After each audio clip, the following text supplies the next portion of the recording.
नमस्कार, आप देख रहे हैं जवाब देना पड़ेगा और आपके साथ मैं हूं पूजा यादव। धर्म के अपमान पर सियासत चमकाना, अब कुछ ऐसा ही सिलसिला शुरू हुआ कि यह थमने का नाम नहीं ले रहा। पहले बिहार के शिक्षा मंत्री चंद्रशेखर ने रामचरितमानस को नफरत फैलाने वाला ग्रंथ बताकर अपने अधूरे ज्ञान का परिचय दिया और अब आरजेडी के अध्यक्ष जगदानंद ने रामचरितमानस पर ज्ञान बांटा और कहा कि रामचरितमानस में लिखी बातों को बदलने की जरूरत है और हम बदलेंगे। ऐसे में सवाल यह उठता है कि आखिर मानस की वो बातें जिन्हें हटाने की बात की जा रही, वो सियासत का औजार या वोट बैंक हासिल करने की तकनीक है। इस बातचीत के दौरान जगदानंद के साथ मौजूद शिवानंद तिवारी और उनके बीच का विरोधाभास भी साफ तौर पर देखने को मिला। लेकिन जगदानंद सिंह यही नहीं रुके, उन्होंने इस दौरान बिहार के शिक्षा मंत्री चंद्रशेखर का बचाव किया। आइए एक बार पहले आपको सुनाते हैं कि आरजेडी अध्यक्ष जगदानंद ने किस तरीके से बयान देकर सियासी हलकान में तूफान ला दिया।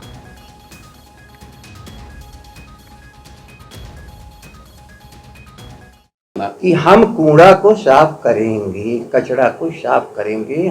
तो अगर हम इस तरह की बात करेंगे कि रामायण सिर्फ घृणा फैलाता है, तो मैं व्यक्तिगत रूप से उस राय के साथ सहमत नहीं हूं। हालांकि ये पहला मौका नहीं है। देखिए तस्वीरें जो आप इस वक्त देख रहे हैं, ये कोई पहला मौका नहीं है जब जगदानंद ने इस तरह का बयान दिया। इसके पहले भी अयोध्या में बन रहे राम मंदिर को लेकर वो बड़ा बयान दे चुके हैं, विवादित बयान दे चुके हैं। उन्होंने राम मंदिर की जमीन को कहा था कि नफरती जमीन पर राम मंदिर का निर्माण हो रहा है, वहां कैसे राम विराजमान होंगे।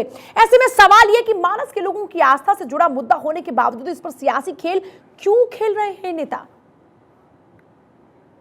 देखिए चर्चा की शुरुआत करते वैभव अग्रवाल नेता बीजेपी हमारे साथ में जुड़ेंगे, मयंक सिन्हा नेता जेडीयू, सुनील कौशिक वरिष्ठ पत्रकार, राहुल लाल राजनीतिक विश्लेषक, सर्वेश पाठक राजनीतिक विश्लेषक, स्वामी चक्रपाणी महाराज राष्ट्रीय अध्यक्ष हिंदू महासभा इस वक्त हमारे साथ में है। सभी का स्वागत है। आपसे तो हमारी पहले भी बातचीत हो रही थी सिन्हा साहब, आपने भरोसा दिया था कि इसे हमारी सरकार इसके खिलाफ में आवाज भी उठाएगी और इस पर कोई एक्शन होगा। आवाज तो छोड़िए, एक्शन तो छोड़िए, यहां तो एक के बाद एक इस मौके को हर कोई लपकता नजर आ रहा है। कोई नेता माफी मांगने की बजाय बार बार लोगों की भावनाओं को आहत करने का काम कर रहा है। देखिए मैंने पहले भी बोला था कि संविधान से बढ़कर कोई नहीं, और संविधान के दायरे में ही रहते कोई व्यक्ति को अपनी बात रखनी चाहिए, चाहे वो संवैधानिक पद पर बैठा हो, चाहे वो आम नागरिक। और जो भी आप अभी बयान दिखा रही हैं, ये राष्ट्रीय जनता दल का अंदरूनी मामला, इसका जनता दल यूनाइटेड से कोई लेना देना नहीं। ना वो सरकार में मंत्री हैं, ना वो सरकार में विधायक हैं, ना वो किसी प्रकार से किसी संसदीय पद पर बैठे हुए। तो वो अपना बेहतर होगा कि उसमें राष्ट्रीय जनता दल के लोग ही बता पाएंगे कि उनका क्या है अपना। आप उनके साथ हैं, चलिए ये मंत्री नहीं है, ये कुछ नहीं है आपके लिए, लेकिन चंद्रशेखर तो हैं, प्रोफेसर चंद्रशेखर तो अपने बयान पर अब भी कायम है, उन्हीं का बचाव किया जा रहा है, वो तो है ना आपकी सरकार में मंत्री।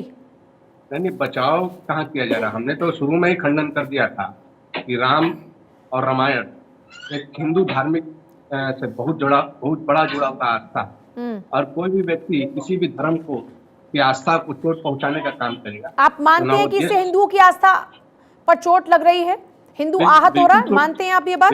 बिल्कुल, मैं भी हिंदू हूँ। ठीक है, तो एक और सवाल आपसे, जब विचारधाराओं का मेल नहीं है तो फिर सरकार का क्या मेल है आपस में? देखिए सरकार सहयोगी दलों के द्वारा चलाई जाती है, हमारी सरकार जो भी सहयोगी दल के द्वारा चलाई जाती है, और हम एज ए पॉलिटिशियन सरकार सबके राय को सुनती है और जनता की भी सुननी पड़ती है। लेकिन जो भी अंतर की आवाज है, हमारी अंतरात्मा की आवाज है जनता दल यूनाइटेड, किसी व्यक्ति विशेष पर हमला करना ये ठीक नहीं। और हमने आप आहत हुए, कि वो आपने कहा कि आप खुद भी हिंदू हैं, आरजेडी के नेताओं की ऐसी बयानबाजी से आप आहत हुए? नहीं, पूरा हिंदू आहत है। हाँ। मैं भी आहत हूँ। जेडीयू का इसको लेकर क्या स्टैंड है? नहीं, कल हमारे आदरणीय मंत्री अशोक चौधरी जी ने आपको प्रेस कॉन्फ्रेंस करके भी बताया था कि सरकार का इस बयान से कोई लेना देना नहीं। वो उनका निजी व्यक्तिगत बयान हो सकता है, लेकिन ये सरकार बिल्कुल उनके बयान का खंडन करती है और हम उनके बयान का बिल्कुल जो भी है सपोर्ट नहीं कर रहे हैं। वो राष्ट्रीय जनता दल के लोगों को तय करना है कि उनके उस बयान से वो माफी मंगवाए या जो भी करे, वो उनको तय कर।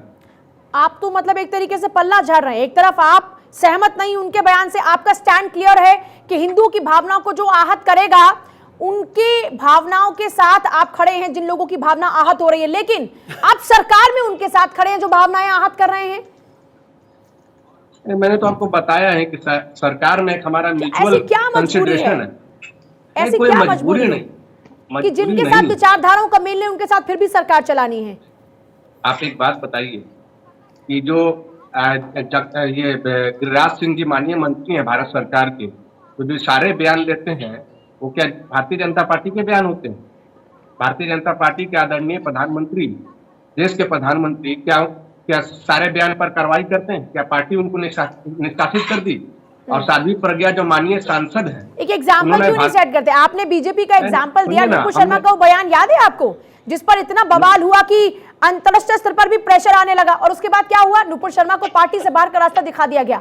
लेकिन अभी आप क्या एग्जाम्पल सेट कर रहे हैं? नुपुर शर्मा कोई संवैधानिक पद पर बैठी हुई व्यक्ति नहीं थी, प्रवक्ता तो थी। नुपुर शर्मा एक भारतीय जनता पार्टी की ऑफिशियल प्रवक्ता थी ना। संवैधानिक पद पर बैठकर तो और बड़ी जिम्मेदारी हो जाती है। जब आप संवैधानिक पद पर बैठे तो और बड़ी जिम्मेदारी। वही तो मैं कह रहा हूँ कि संवैधानिक पद पर जो लोग बैठे हुए थे, साध्वी प्रज्ञा जी ने भी बयान दिया था बापू को लेके, महात्मा गांधी को लेकर जो नीच बयान दिया था। तो वैभव अग्रवाल जी, माननीय प्रधानमंत्री वैभव अग्रवाल जी, मैं आपके पास आ रही हूँ। सिन्हा साहब आती हूँ मैं आपके पास। वैभव अग्रवाल जी, इनकी बात सुन रहे हैं आप? ये कह रहे हैं जेडीयू के लोग कि साहब हम नहीं उनकी बात से इत्तेफाक रखते, लेकिन ये तो जनता के काम करने हैं, हमारी भले ही विचारधारा मैच ना करे, लेकिन सरकार तो हम साथ चला रहे हैं। देखिए, ऐसा है कि हिंदुओं के खिलाफ बोलना एक फैशन हो गया है। अभी कांग्रेस किधर गई? कांग्रेस चुप है। वैसे वो वहां पे अमृतसर में मत्था टेकते हैं, वैसे मंदिर मंदिर भटकते हैं राहुल गांधी। कांग्रेस कहाँ है? कांग्रेस कहीं नहीं है। ठीक है, अब ये आरजेडी ने कमेंट कर दिया, ये कौन से संवैधानिक पद पे हैं? लेकिन ये नेता हैं आरजेडी के, और आरजेडी के नेता होना मतलब पब्लिक रिप्रेजेंटेटिव होना। एक पार्टी तो पावर में है, ठीक है, उसको कुछ नहीं है उनके। वो ये ना टिपिकल वो वाली बात है कि मेरा कुत्ता कुत्ता, आपका कुत्ता टॉमी। बिल्कुल ठीक है, ये टिपिकल बात है। हमारे दिल्ली में ना पंजाबियों में ऐसे ही बोलते हैं कि भाई मैं करूं तो बहुत बढ़िया है, तुम करो तो बहुत बढ़िया है ना। तो क्या है, बुराई करना इनका फैशन है। और मुझे ये बात समझ नहीं आती है कि रामचरितमानस के इसका बारे में मकसद क्या है? मैं तो ये जानना चाह रही हूँ कि इसका क्या मकसद है? पर रामचरितमानस को टारगेट करना, रामायण को टारगेट करना, उसमें कहना कि इसमें तो कचरा है और इसको हम सुधारेंगे, रामचरितमानस नफरत फैलाने वाला ग्रंथ है, इस तरीके की बातों के पीछे क्या मकसद आप समझ पा रहे हैं?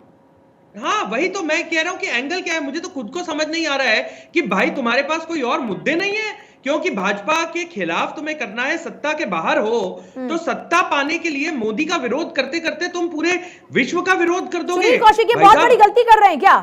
ये मोदी का विरोध करते करते क्या यही भूल गए कि हम अपने लोगों का विरोध करना शुरू कर चुके हैं?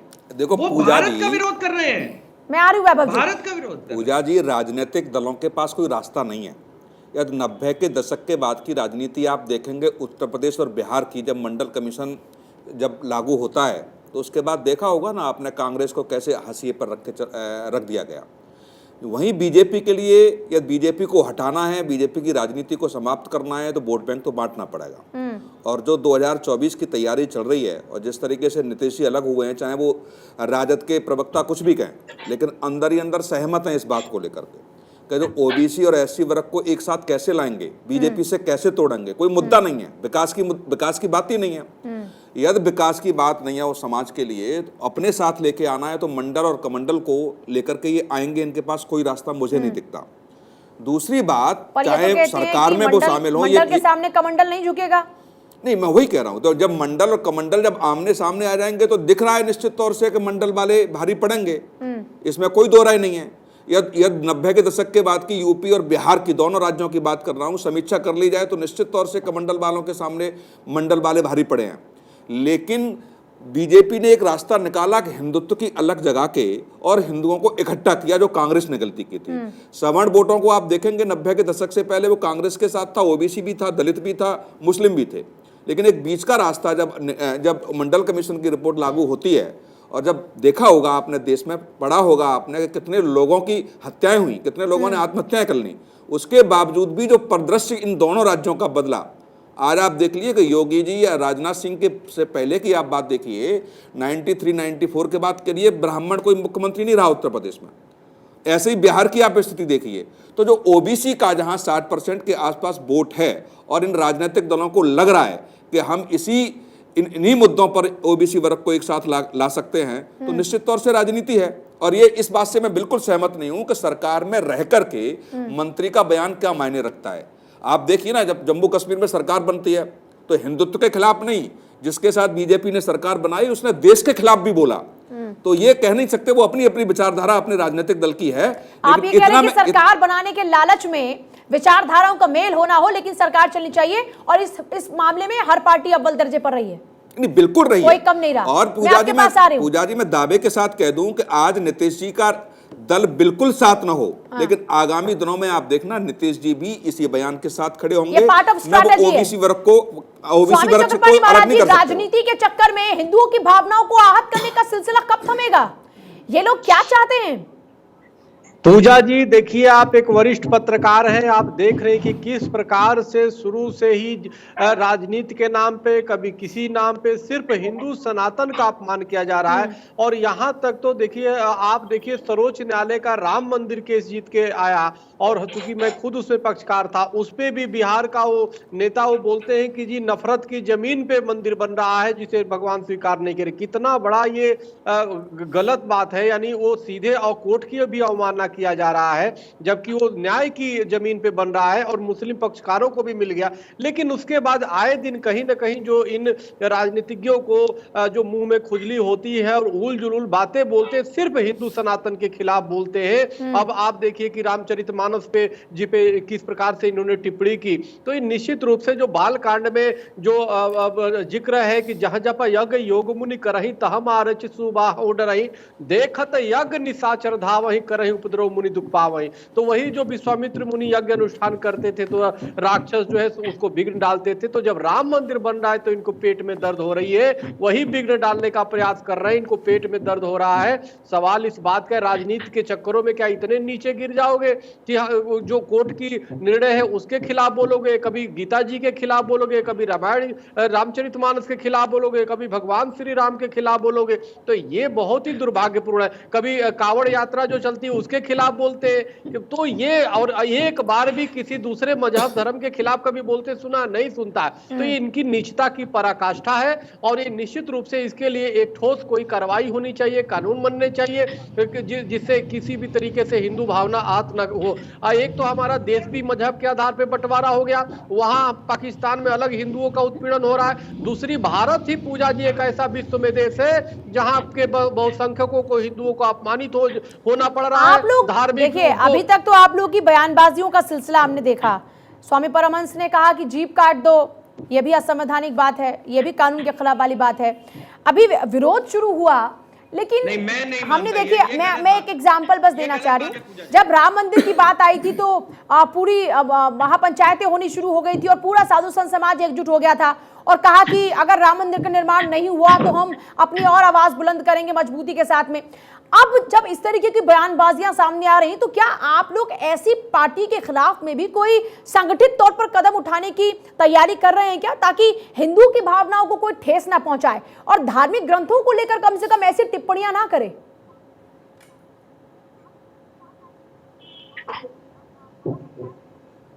चक्रपाणी महाराज जी।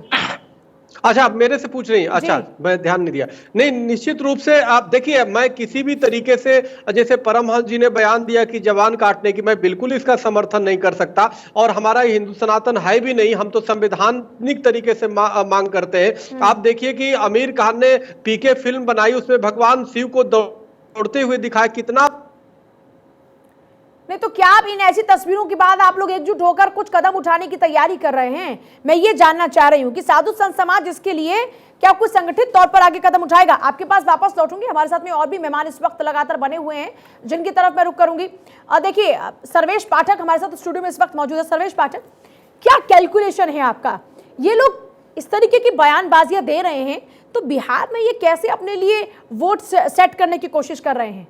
देखिए पूजा जी, आज फेस्टिवल का समय है। आज पूरे भारतवर्ष में मकर संक्रांति कहिए, बिहू कहिए, पोंगल कहिए, सब मना रहे हैं और सभी को शुभकामनाएं। लेकिन इस समय में इस तरीके की बयानबाजी, देखिए एक सुभाषितानी में कहा गया है, ऐसांग न विद्या न तपो न दानं ज्ञानं न शीलं न गुणो न धर्म ते मनुष्य रूपे मृत्यु लोके भूमि भार भूता ते मनुष्य रूपेण मृगाश्च चरन्ति। इसका अर्थ होता है कि जिसके पास न विद्या हो, न गुण हो, न शील हो, न धर्म के प्रति भावना हो, वो इस संसार में मनुष्य के रूप में, मतलब पशु के रूप में इस धरती पे विचरण कर रहे हैं। और कहते हैं कि जब नाश मनुष्य पे छाता है पहले विवेक मर जाता है। ये इस आदमी जो भी हो, मैं इसका नाम भी नहीं जानता, लेना भी नहीं जानता, वो कह रहा है कचरा है। रामचरितमानस जैसे पवित्र ग्रंथ को बोल रहा है कि हम इसको साफ रामायण को भी बोल रहे हैं। उसके पुस्तक क्या, उसके साथ आगे वाले पुस्तक में कोई पैदा नहीं होगा जो रामचरितमानस को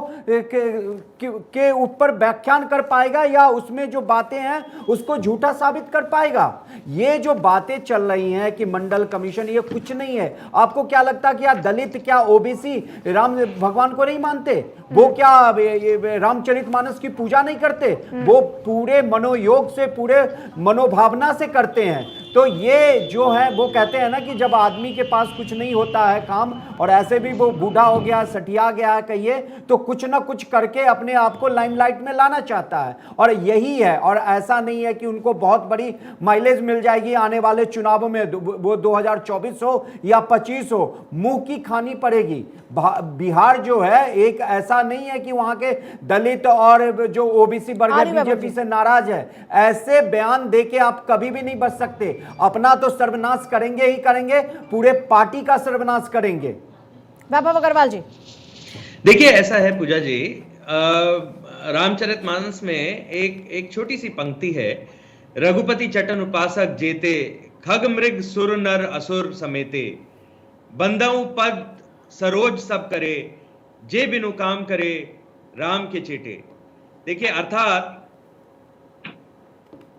पशु पक्षी देवता असुर समेत जितने भी प्राणी हैं, जितने भी लोग हैं, वो श्री राम के चरणों में उपासक हैं। तुलसीदास जी कहते हैं रामचरितमानस में, अगर उन्होंने, एजुकेशन मिनिस्टर है, मुझे शर्म आती है हमारे देश में एजुकेशन मिनिस्टर की खुद की स्वयं की क्वालिफिकेशन नहीं है, उन सबके चरण कमलों की वंदना करता हूं जो श्री राम की सेवा बिना किसी कामनाओं के, बिना किसी लोभ के करते हैं। आप समझें कि एजुकेशन मिनिस्टर जब उसके पास एजुकेशन की कोई किताबें नहीं है। मैं कहता हूं कि आप मॉडर्न मैथमेटिक्स पढ़ा रहे हैं एजुकेशन में, आप वैदिक मैथमेटिक्स पढ़ाइए, आप वेदों की एजुकेशन करिए। आप कौन होते हैं? आपकी तो स्वयं की इतना ज्ञान नहीं है, क्या तो तिवारी है और क्या चंद्रशेखर है, ये ऐसे उठाई गिरे नेता है। मैं कहता हूं कि इनको स्वयं को इतना ज्ञान नहीं है कि इनसे पूछ लो कि मॉडर्न मैथमेटिक्स और वैदिक मैथमेटिक्स में क्या फर्क है। और ये एजुकेशन मिनिस्टर है, ये डूब मरे। आप समझे, भारत में यूपीएससी क्लियर करने वालों में से 70% बिहारी होते हैं, 60% बिहारी होते हैं, और बिहार में एजुकेशन का ये हाल है। मैं खान सर का एक इंटरव्यू देख रहा था कपिल शर्मा के और लल्लन टॉप पे, और वो इतना अच्छा इंटरव्यू रहा। खान ने बिल्कुल सही बोला। खान ने बोला कि देखिए एजुकेशन जो है वो सबका अधिकार है, और एजुकेशन हमारे एजुकेशन सिस्टम की तरह से पढ़ाई जानी चाहिए, अपने मनमर्जी से नहीं पढ़ानी जानी चाहिए। एजुकेशन को तो व्यापार बना दिया। जो प्राइवेट स्कूल इतनी फीस ले रहे हैं, वो प्राइवेट स्कूल एडमिशन के नाम पे जो पेरेंट्स से फीस ले रहे हैं, एजुकेशन मिनिस्टर उसके बारे में क्या कर रहे हैं? जो प्राइवेट स्कूल कंस्ट्रक्शन या इंफ्रास्ट्रक्चर फीस के नाम पे एजुकेशन का अलग विषय हो गया ना भाई, डोनेशन ले रहे हैं, ये तो एजुकेशन का एक अलग विषय हो गया ना। हम क्या एजुकेशन दे रहे हैं, ये तो आप लोगों के हाथ में, बदलाव भी आप लोगों ने किया, तब्दीलियां भी आप कर रहे हैं। लेकिन मैं आपसे ये जानना चाह रही हूं कि ये जो इस तरीके की बयानबाजी है, जाहिर सी बात है इसका कोई ना कोई मकसद है। और आप भी जानते हैं कि वहां पर जो ओबीसी वोट बैंक है, जो दलित वोट बैंक है, अब इस सबको कनेक्ट करके वहां पर अपनी राजनीतिक रोटियां सेकने की कोशिश हो रही है। और उसी के मद्देनजर ना तेजस्वी कुछ अभी तक बोल रहे हैं, नीतीश कुमार कहते हैं कि मुझे कुछ पता नहीं है, फिर आप लोग क्या कर रहे हैं? नुपुर शर्मा के खिलाफ हमने देखा कि इतनी जबरदस्त आवाज उठने लगी, उतनी तेज आवाज फिर आप लोग भी नहीं उठा पा रहे हैं, उसकी क्या वजह है? मैं आपको बताऊं, एक राजनीतिक दल होने के नाते हम केवल भर्त्सना करेंगे क्योंकि आज का हिंदू इतना जागरूक है कि वो स्वयं की आवाज बोलने में ताकत रखता है, और कानून के दायरे में रहकर मैं ये नहीं कह रहा हमारे हिंदू को कौन रोक सकता है? किसी ने, ये तेजस्वी वगैरह किसी ने, ये चंद्रशेखर तिवारी है, उठाई गिरे नेता हैं, इनमें से किसी ने ये नहीं बोला। नहीं, उठाई गिरे नेता नहीं है, शिक्षा मंत्री है वो। किसी को आप इस तरीके से टैग कर रहे हैं, वो वहाँ के मंत्री हैं, उठाई गिरे नेता है, एक पार्टी के प्रदेश अध्यक्ष हैं, एक मंत्री हैं। क्या हो गया? बोलिए मयंक सिन्हा जी। उठाई गिरे नेता है, हमारी इनके भी नेता, हमारी फीलिंग्स को उठाई गिरे नेता है। तब एक मिनट, इनके जेपी नड्डा भी उठाई गिरी नेता है, इनके जेपी नड्डा भी उठाई गिरी नेता है, जिन्होंने गोडसे का जब जन्मदिन था तो इनके जितने भी उठाई गिरी नेता थे। अरे आप मुद्दे पे रहिए, गोडसे और यहाँ पे बनाने को मत लेके आइए। आपका जो मुद्दा है उस मुद्दे पे अपने आप को तटस्थ रखिए। आज के डिबेट का मुद्दा। मयंक सिन्हा जी, आपकी सरकार के शिक्षा मंत्री बच्चों को ये सिखा रहे हैं कि रामचरितमानस जहर घोलता है, बांटने वाला ग्रंथ है। तो आपके शिक्षा मंत्री की जब ऐसी सोच है तो बच्चों को क्या दे रहे दीक्षांत समारोह के मौके पर? और पूजा जी देखिए, अभी तक जो मुख्यमंत्री यात्रा पे निकले हैं पूरे बिहार में, अभी तक उनका कोई बयान नहीं आया। सरकार चला रहे हैं, आप दबी जुबान में उनका समर्थन कर रहे हैं। आपको भी पता है कि बिहार में लंबे समय से सत्ता में बैठे हुए हैं, अब इस बार कुछ फिर से नया करना पड़ेगा, इसलिए खामोशी है। क्या चुप्पी है? पूजा जी उनके बयान में तो कोई गड़बड़ी ही नहीं है। क्यों राहुल लाल जी, क्या अच्छा उसमें? क्या अच्छा बताइए? राम को मानते हैं? पहले बताइए, राम को मानते हैं? राम में मेरी पूरी आस्था है, पूरा विश्वास है, बिल्कुल हिंदू धर्म को मानते हैं, बिल्कुल सनातनी हिंदू हूँ मैं। कौन सी अच्छी बातों का पालन करते हैं? अगर आप हिंदू हैं, अगर आप कह रहे हैं कि मैं राम को मानता हूँ, मैं अपने धर्म को मानता हूँ, तो कौन सी धर्म की अच्छी बातों को आप मानते हैं? एक चीज ये बताइए, उन्होंने अपने स्टेटमेंट में संशोधन किया है पूजा जी। उन्होंने पहले का जो उनका बयान था वो गड़बड़ था, शिक्षा मंत्री जी का बयान। बाद में उन्होंने कहा कि रामायण की कुछ पंक्तियों से वो सहमत नहीं हो, असहमति रखने का सबको अधिकार है। आप एक चीज ये बताइए, हम लोग अगर हिंदी साहित्य में देखें, सुन लीजिए पहले बोलिए, अरे पहले पूरा ज्ञान लेके आए। ये अर्थ ज्ञानी बन के नेशनल टेलीविजन पे अधूरा ज्ञान आपके पास ज्ञान नहीं है कि आप रामचरितमानस के दोहे पे अपना वक्तव्य प्रस्तुत कर सके। आपके पास इतना ज्ञान नहीं है। खिचड़ी मत पकाइए भाई, उस बात पे उनको समर्थन करते हो। मेरा नाम राहुल लाल है। अरे राहुल लाल हो चाहे कोई भी हो, पप्पू लाल हो, मुझे नहीं मतलब, लेकिन आप जैसे मैं कह रहा हूं राहुल लाल हो, कोई भी हो, बोलूंगा। आप रामचरितमानस पे कैसे टिप्पणी करोगे? कैसे टिप्पणी करोगे? आपकी लेकिन हमारा विषय आज लगातार इस पर हम जारी हैं, बने हुए हैं। देखिए, सवाल ये उठ रहे हैं कि आखिरकार क्यों बार बार हिंदुओं को टारगेट किया जा रहा है, उनके धर्म ग्रंथों को टारगेट किया जा रहा है। तमाम मेहमान लगातार हमारे साथ बने हुए। राहुल लाल जी ब्रेक पर जाने से पहले बहुत चीख रहे थे, जरा ये बताइए, जितनी हिम्मत और जितनी हिमाकत हिंदुओं के धर्म ग्रंथों को लेकर उठाई जाती है, जो आलोचना की जाती है, और भी धर्म है, क्या सिर्फ एक ही धर्म ग्रंथ के अंदर खामियां हैं, औरों में नहीं है इतनी हिमाकत किसी में कि उनकी खामियों को भी गिनाया जाए? बड़ा सही सवाल पूछा है। देखिए, खुद रामायण रामचरितमानस से शिक्षा मिलती है आलोचना करने की, तो ये तो शिक्षा हम लोग भगवान राम से ही प्राप्त कर रहे हैं। अभी मैं बात कर रहा था मुक्ति बोध को लेकर कि उनकी रचनाएं रामायण की आलोचना पर आधारित, सूर्यकांत त्रिपाठी निराला, उनकी रचनाएं रामायण पे आलोचनाओं, रामचरितमानस के आलोचनाओं पर आधारित। आचार्य हजारी प्रसाद द्विवेदी हिंदी के मतलब जो हाथ पकड़ा उसी को चाटा मारो? नहीं, चाटा मारने की बात नहीं है, यही तो एक भाई यही हुआ ना कि एक तो कोई आपको उठाने की कोशिश करे तो आप उसी को लात मारो, जिसने उठा उसी को लात मारो। भाई तुमने सिखाया है, उठना सिखाया तो तुमको ही मारेंगे, ये तो वाली बात हो गई ना। फिर ये तो सीखने की बात है ना कि हम उससे कुछ मामलों पे और धर्म ग्रंथों का भी आलोचना, और धर्म देखिए, ऐसा तो नहीं है कि और धर्म सब जगह पर एकदम सब कुछ एकदम सटीक लिखा हुआ है। क्या इतनी हिमाकत है कि औरों की भी आलोचना कर पाए, वहां पर भी ये बात कह पाए कि ये बांटने वाला है, ये काटने वाला है या छाटने वाला है? ये बातें और किसी के लिए भी कर सकते हैं क्या? पूजा जी, इनकी हिम्मत नहीं है, इनका वोट बैंक बंद हो जाएगा, इनका जो पॉलिटिकल जो एजेंडा चलाते हैं चैनल पे आके वो बंद हो जाएगा। इनकी इतनी औकात नहीं है कि दूसरे, देखिए कालांतर में जो प्रिंट हुआ उसमें बद्रीनाथ मंदिर में दरार पड़ रही है इस समय, और बद्रीनाथ मंदिर में हिंदू तो वहां पे खतरे में नहीं उठा लिया जाए और आप बद्रीनाथ मंदिर को बचाने के लिए क्या कर रहे हैं? बीजेपी जवाब दे। मैं तो वैभव जी से पूछता हूँ प्रश्न कि बद्रीनाथ मंदिर भी खतरे में है। अरे जिस पे डिबेट है उसी पे कर लीजिए। है, जो मुद्दा जोशीमठ पे हो चुकी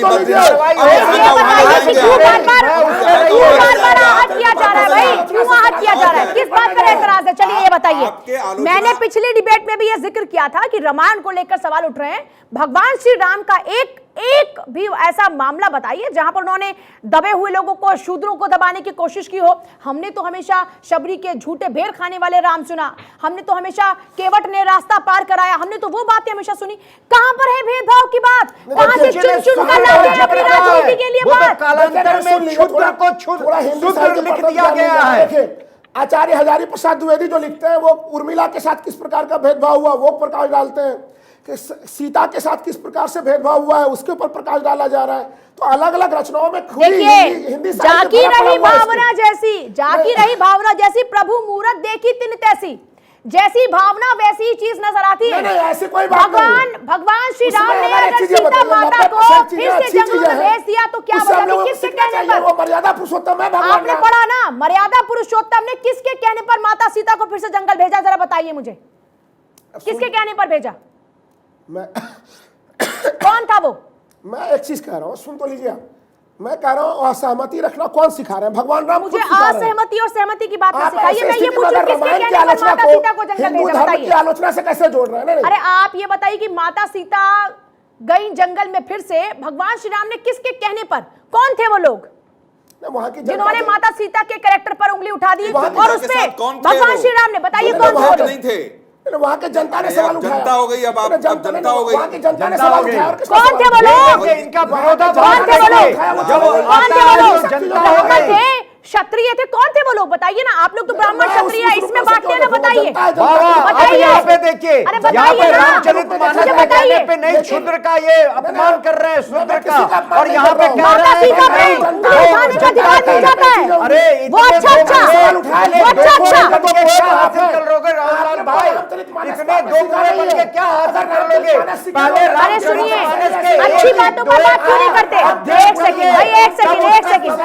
क्यों राजनीति की भेंट चढ़ा रहे हैं? आप क्यों भारतीय एकता को, यहाँ पर हिंदुओं की एकता को क्यों बांटने का काम कर रहे हैं? भगवान राम जोड़ने की बात करते हैं, आप लोग बांटने की बात करते हैं। क्यों? बांटने की बात तो बीजेपी के लोग करते हैं। क्यों करते हैं बांटने की बात?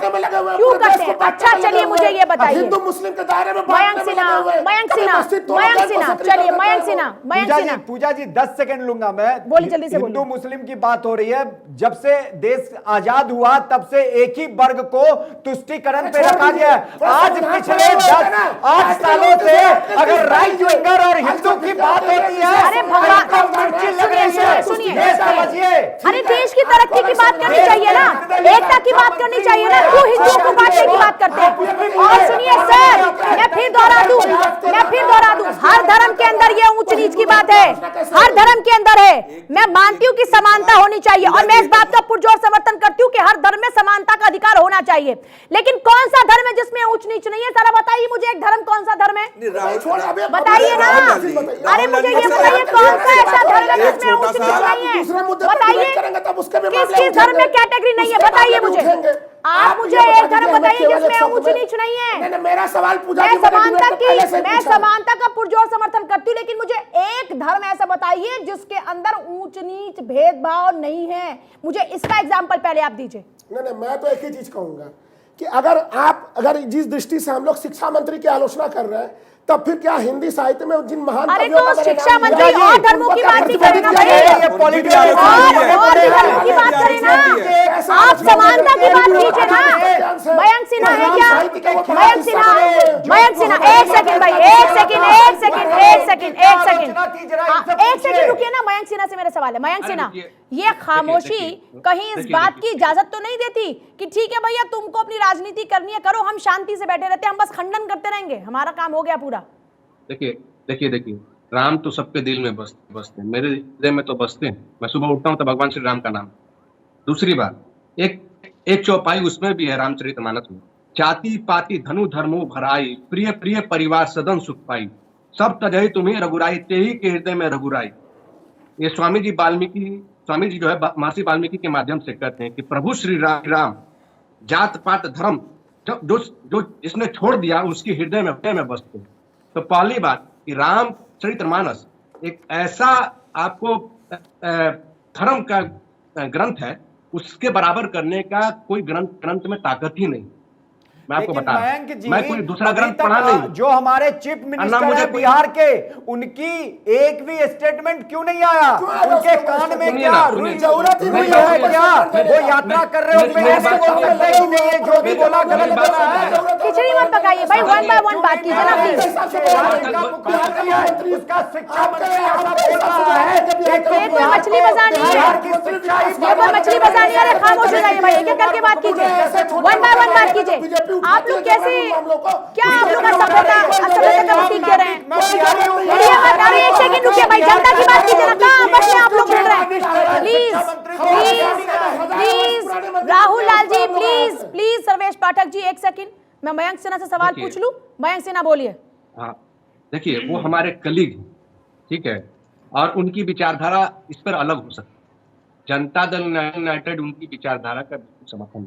हमारे आदरणीय मंत्री अशोक चौधरी जी ने भी बहुत पुरजोर तरीके से खंडन किया। सारा जनता दल यूनाइटेड का नेता उनके बात खंडन, लेकिन हमारा उनके साथ कोई डिस्टेंस है।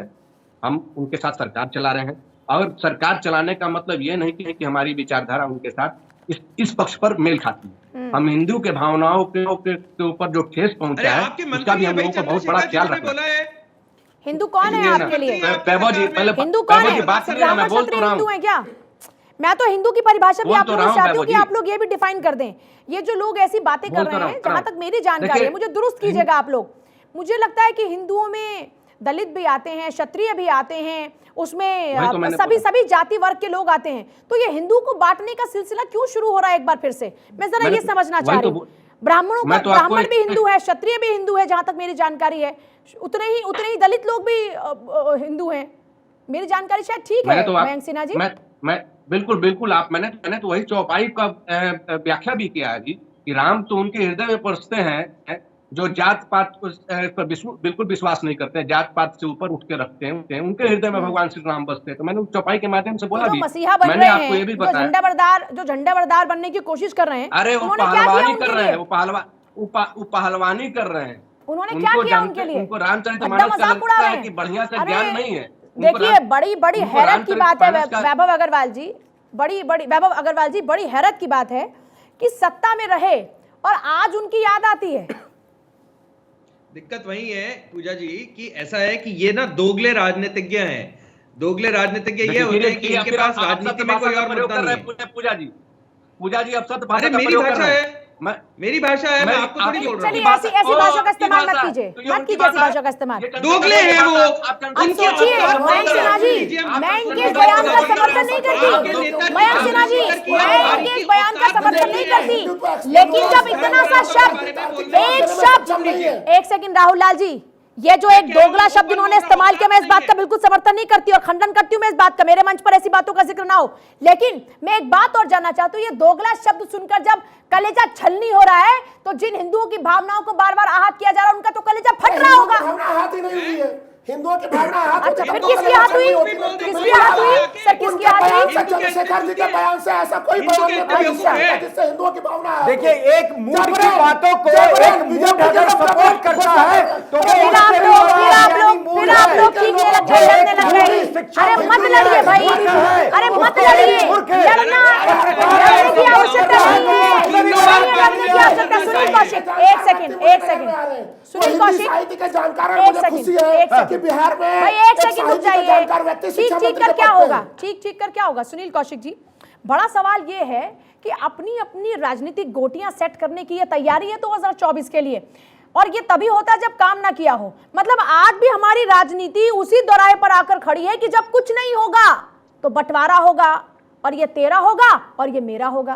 देखो पूजा जी, मैंने भी कहा कि जब हिंदुत्व को बांटना होगा, जो राजनीतिक दल बांटने का प्रयास करते हैं, 90 के दशक के बाद क्या हुआ कांग्रेस का, मैंने अभी जिक्र किया था आपके पिछले बारे हिस्से में, वही स्थिति मुझे बिहार में देखने को मिल रही है। और जो राहुल लाल जी कह रहे हैं, मैं इस बात से बिल्कुल सहमत नहीं हूँ। राहुल लाल जी पहले अपना डीएनए टेस्ट करा लें जाकर के, DNA जो मैं करा लीजिए टेस्ट, मैं बता रहा हूँ डीएनए टेस्ट करा लिया। सनातन के खिलाफ अरे सुनिए, बिल्कुल है बंटवारा, बिल्कुल कोई बंटवारा नहीं है, अरे बिल्कुल बंटवारा नहीं है। आपको एक शर्म नहीं आ रही कि जिसकी आप पूजा करते हैं? अरे सुनिए ना, सुनिए मेरी बात, अरे सुन लीजिए मेरी, अरे सुन लीजिए, बिल्कुल डीएनए कराने की आपको जरूरत है, इसलिए जरूरत है कि जो आप कह रहे हैं वो आपको सोना हिंदू होने के नाते नहीं देता। बिल्कुल है, बिल्कुल है। आपने जो अभी अरे सुनिए, एक सेकंड भाई राहुल लाल जी, स्वामी चक्रपाणी महाराज फिर जुड़ गए हमारे साथ में, आपके संशय को दूर वही करेंगे। एक सेकंड, स्वामी चक्रपाणी महाराज है ना हमारे साथ, स्वामी चक्रपाणी महाराज आपके संशय को दूर करेंगे। स्वामी, अरे भाई एक सेकंड रुक जाइए, आपस में मत लड़िए। राहुल लाल जी, सुनील कौशिक जी, एक सेकंड खामोश हो जाइए। अरे मत लड़िए, मछली बाजार, इनकी आवाज डाउन कर दीजिए टीम, इनकी आवाज डाउन, आवाज डाउन करा दी मैंने आपकी आवाज नहीं जा रही है जनता को। मत लड़िए इस तरीके से प्लीज। सुनील कौशिक जी, राहुल लाल जी, अरे पानी पी लीजिए भाई, पानी रखवाया है आपके पास, पानी पी लीजिए। ठंडा मंगवा दें क्या? ठंडा पानी मंगवाए क्या? शांत हो जाइए। अरे खून में उबाल देश के लिए रखिए, आपस में लड़ने के लिए नहीं। आवाज गिरा दीजिए, अब जरा शांत हो जाइए आप लोग, शांत हो जाइए। क्या खिचड़ी बना रही है आप लोगों ने? मछली बाजार है क्या ये? खामोश हो जाइए, मुझे आप लोगों की वॉइस डाउन करनी पड़ेगी। चुप हो जाइए जरा एक सेकंड। अरे भाई आपके संशय का सवाल लेती हूँ ना मैं, आपके संशय दूर करने के लिए सवाल लेती हूँ ना मैं स्वामी चक्रपाणी महाराज से। राहुल लाल जी शांति से बताइए, कहाँ आपको संशय है रामचरितमानस पर? आपको कहाँ आपको संशय लगता है? स्वामी चक्रपाणी महाराज है, बताइए। अरे आपका जवाब दिलवाती हूँ ना मैं भाई, हमारे साथ में है ना धर्म गुरु, वो आपको जवाब देंगे। बताइए क्या है आपका संशय, कहाँ आपको आलोचना है? बताइए। आप लोग बरगलाने का काम कर रहे हैं, इसका मतलब बरगलाने का काम कर रहे हैं, इसका मतलब कोई तथ्य नहीं है आपके पास। शांत। अरे एक सेकंड, सुनील जी एक सेकंड, मुझे आवाज आपकी डाउन करनी पड़े सबकी। एक सेकंड, आलोचना करने का सबको अधिकार। अरे भाई रुक जाइए, आप रुक जाइए ना। राहुल लाल जी संशय बताइए, अरे आप संशय बताइए ना, बताइए संशय क्या बात कर रहे हैं आप लोग? राहुल लाल जी अपने ही स्टेटमेंट को झुठला रहे हैं। अब शांत हो जाएंगे सर्वेश पाठक जी, एक सेकंड। अब मैं जिससे सवाल पूछूंगी प्लीज वही बोले। अब बताइए राहुल लाल जी, आपका कहां संशय है? आपने मुझे तरह तरह की बातें बताई, आलोचना करने का अधिकार। आप बताइए कहां संशय है? मैं जरा स्वामी चक्रपाणी महाराज से आप ही के सवाल को सीधे लेकर चलूंगी, पूछिए क्या पूछना है आपको? मैं तो देखिए मुझे संशय नहीं है, लेकिन मैं कह रहा हूँ रामचरितमानस ये पूरा ज्ञान देता है कि कोई आदमी आलोचना कर सकता है, और आलोचना करने के आधार पर ये नहीं कहा कि हिंदू धर्म का अपमान है। नंबर 1, नंबर 2, मैंने तो आपको बता दिया कि बड़े बड़े हिंदी के साहित्यकारों ने आलोचनाएं की। देखो आलोचनाएं की आप। अरे आपने उन्होंने क्या आलोचना की, मैं उसमें नहीं जा रही ना, आप अपनी आलोचना बताइए ना सर, आप अपनी आलोचना बताइए। नहीं है कुछ नहीं है कुछ पूजा जी, नहीं है कुछ, संदर्भ दे रहा हूँ। संदर्भ मत दीजिए मुझे, आप बताइए ना कि आपको यहाँ पर डाउट है और यह गलत चीज है। पूजा जी, चक्रपाणी महाराज जी, चक्रपाणी छोड़ दीजिए, नहीं है कुछ। चक्रपाणी महाराज देखिए कुछ नहीं है, खाली है, खाली है आप लोग, खाली है, कुछ नहीं है आप लोगों के पास। पूजा जी, जो लोग एक सेकंड राहुल जी, एक सेकंड सर, पूजा जी, जो लोग बार बार हिंदुत्व, सनातन, भगवान राम पे प्रश्न उठा रहे, रामचरितमानस जी पे उठा रहे हैं, नहीं, उनके लिए एक शेर है कि कभी कभी यूं ही अपने दिल को बहलाया और जिन बातों को खुद न समझा औरों को समझाया। यही सबसे बड़ी समस्या है। तो सवाल यह है कि खुद तो पढ़ते नहीं, खुद तो देखते नहीं, बस एक लाइन लेकर के बस बैठ जाते हैं। अरे सुनो भाई, आपको, अरे सुनो राहुल जी, अरे सुनो भाई, इनको चुप कराइए भाई, चुप कराओ। राहुल लाल जी कभी कभी सुन भी लेना चाहिए। आप चुप कराओ राहुल लाल जी, आप कभी कभी सुन, आप जिनके संदर्भ का जिक्र कर रहे हैं तो उनका संदर्भ, आप संदर्भ में क्या बता रहे हैं? राहुल जी चुप रहो। देखो मयंक सिन्हा जी बड़ी स्पष्ट तरीके से, मैं उनका धन्यवाद दूंगा, उन्होंने अपनी किनारा कर लिया, बहुत अच्छी बात है। लेकिन आदरणीय वैभव अग्रवाल जी ने जो पीड़ा व्यक्त की, या हमारे राजनीतिक विश्लेषक है सर्वेश पाठक जी ने जो व्यक्त की, हिंदुओं की भावना है। वरिष्ठ पत्रकार जो हमारे सुनील कौशिक जी ने कहा इनको राहुल जी के बारे में कि डीएनए बिल्कुल जरूरत है डीएनए की, और मैं तो कह रहा हूँ कि हर आप मैं भी समर्थन करता हूँ कि डीएनए टेस्ट होगा तो पता चलेगा। जिस प्रकार से आप हिंदू द्रोहियों के साथ आपका नाम राहुल नहीं राहुल चाहिए, आप हिंदू द्रोहियों जो कर रहे हैं आपका नाम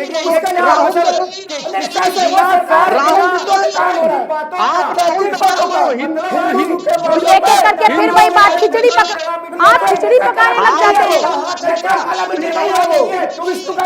कम से कम ये तो सोचिए कि किससे बात कर रहे हैं आप लोग। खिचड़ी आवाज फिर डाउन करानी पड़ेगी मुझे, फिर डाउन कर दीजिए आवाज। राहुल लाल जी एक सेकंड। सर्वेश पाठक जी, ऐसे तो चर्चा नहीं होने वाली है ना। आप भी बोले, मैं भी बोलूं, सब बोले, तो चर्चा नहीं होने वाली। तो कोई सार्थक चर्चा जब नहीं होगी तो कोई मतलब नहीं है उस चर्चा का। कम से कम जो बोले वो लोगों तक तो जाए ना। पूजा जी समस्या यही है, राहुल लाल नहीं राहुल दलाल है जो हिंदू विरोधियों के साथ ऐसे देखिए, ऐसी बातें नहीं प्लीज। चक्रपाणी महाराज जी, किसी को इस तरीके का इंडिविजुअल अटैक नहीं। जो हमारे